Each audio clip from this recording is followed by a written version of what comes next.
very diverse topics. First is one of our own members, Pete Constant.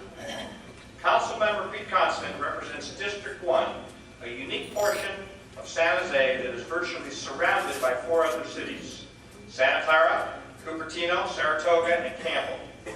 He was elected to office in June of 2006. Pete has quickly become an active and independent voice on the San Jose City Council.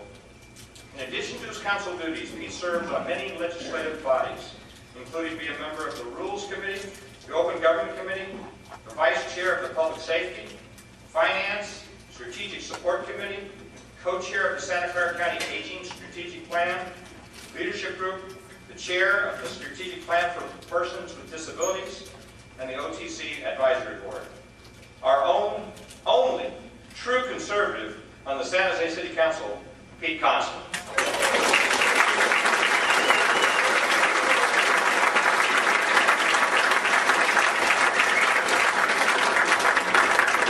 Well, I hate podiums, so I'm going to wander around a little bit.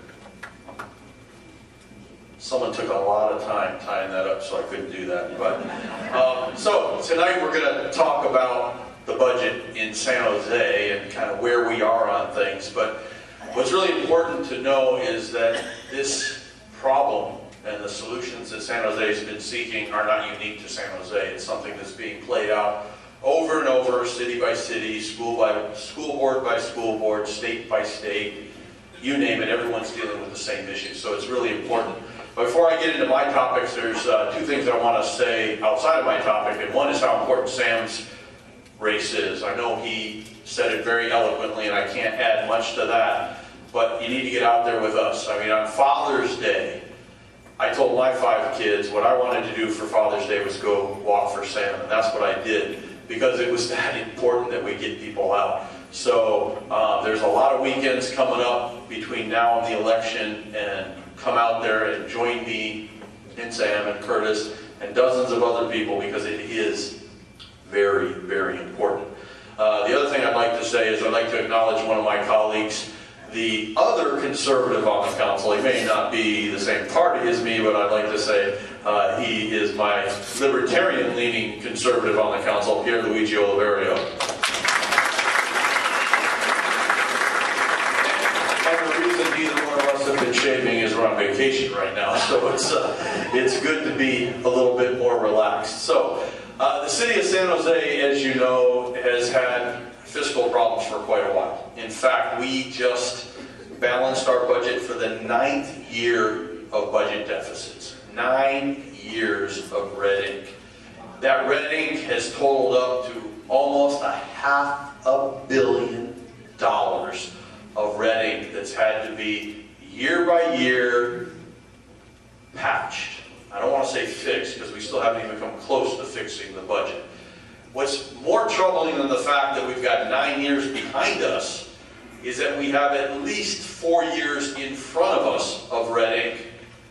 The numbers have been getting increasingly larger every single year. They're going to get a little bit smaller next year and a little bit smaller the following year. But we got lots of red ink. We got more red ink than we know what to do with. Well, Pierluigi and I know what to do with it, but unfortunately, we have 11 people on the council, and it takes 6 votes to get any real meaningful reform done. But we're going to talk a little bit tonight about what we have done, what we haven't done, what we've kind of ignored, and what I think we need to do. And I'm sure Pierluigi will probably have a few comments. If he wants to jump up and throw out a few things, I'll let him say a piece or two. And then we'll have plenty of opportunity for people to answer questions, or ask questions, and I'll try and answer them. So, when we talk about the budget deficit in the city of San Jose and almost all the other municipalities and governments, you only hear about the one fund. Every government organization has hundreds of different bank accounts, but the numbers that get the press are the general fund, or the main checkbook. And in the city of San Jose, just this last year alone, our deficit in our general fund was $118 million. Now, I know that seems small compared to the state of California, but $118 million is a lot of money. And what we basically do is, unlike the state, who can just kind of keep going until they get around to passing the budget, no offense, Sam, if you're still here, but we actually have to do it by the statutory deadline. And the city, if it doesn't, just starts shutting down services immediately. There's no IOUs, there's no extra loans, there's anything, it's the switch gets flipped off. So as we approach this year, like I said, we've known this was coming for quite a while, 9 years of building up what we needed to do. We knew under the leadership of Mayor Chuck Reed that we had identified the main source of the problem, and it's simple. Our expenses were going up on a slope like this, while our revenue was going up on a slope like this. Every single year we had more money. We just kept spending more money than we had coming in. And there were a lot of issues that were beyond the council's control because you have some unfunded mandates that you have to do and things like that. But a lot of the issues that we had were what I like to call self-inflicted wounds.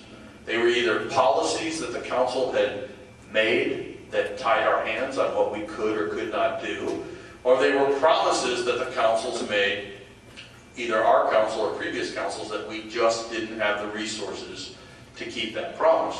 Now, I don't know how many of you have kids like I do. I've got 5 kids, and I make them promises all the time, but sometimes you have to say, you know, we just can't do what I promised that we said we could do. Like, I know my kids deserve to go to Disney World. I can't afford to do that, so I promised I'd take them to Disneyland because it's a little cheaper, but we couldn't afford that this year, so they're going to Happy Hollow in San Jose. And those are just the things you have to do because you know when you have a wallet in your pocket, you only got what's in your wallet. And whether they deserve it or not is one thing, but whether you can afford it or not is another. And I try and be a responsible parent. So I make sure the mortgage is paid first, and the food bills are paid first, and then everything else kind of gets in by other priorities. But as long as my kids have a meal in their stomach and a roof over their head, I think we can get by with pretty much anything else for a month if we're scraping by. But you know, that kind of philosophy just doesn't make it into city government or any government. Because, for God's sakes, once you promise something, you better not only deliver that, but maybe sweeten it up a little for them each time you do it. Or if you don't have enough money, that's okay, because you can just borrow it, because you got this great idea of this new thing you want to do. You can't feed the 5 kids you have, like me, but you might want to go adopt 6 more, because what the heck, you want to do that. And it sounds like a great idea. Who cares if you don't have the money to do it? But that's kind of the way government thinks. So what we really had to do is we had to address our main cost driver. And that was our form of our kids, which are our employees. We have, or had, 7,000 employees in the city of San Jose, all of whom were getting their pay and their benefits. And councils had entered into contracts with these unions. We have a number of unions in the city of San Jose. And each of the different unions had contracts, many of them for multiple years. And those contracts included things like not only the typical things that you think of, the wages and the working conditions, but benefits. And the benefits weren't, we're going to give you $100 towards your health insurance, or we're going to give you a 50% match on your 401k plan. It was, we're not only going to fund it, but we're going to guarantee you what you're going to get 30 years from now when you retire. So these are guaranteed, defined benefit plans that we promised our employees. And even though the stock market was down and the returns weren't what they were supposed to be, and the 2 retirement funds lost a couple of $1 billion, we still have to pay those bills. And because we're in the state of California, the California Pension Protection Act, which is part of our Constitution, says, city, you have to pay, even if that means shutting down your parks and your libraries and your community centers and doing everything else, or forcing your taxpayers to pay more money because you made a promise and you must keep that promise. So working with Mayor Reed and a couple of task forces we had, like the Structural Deficit Elimination Task Force, we came up with what we thought was a very reasonable thing to do, and that is to go to our employees and say, look, we know that everybody in Santa Clara County, and perhaps the entire state and the country, is suffering right now. We know that in my district, where I represent 100,000 people, people have lost their jobs. People have taken, those who haven't lost their jobs have taken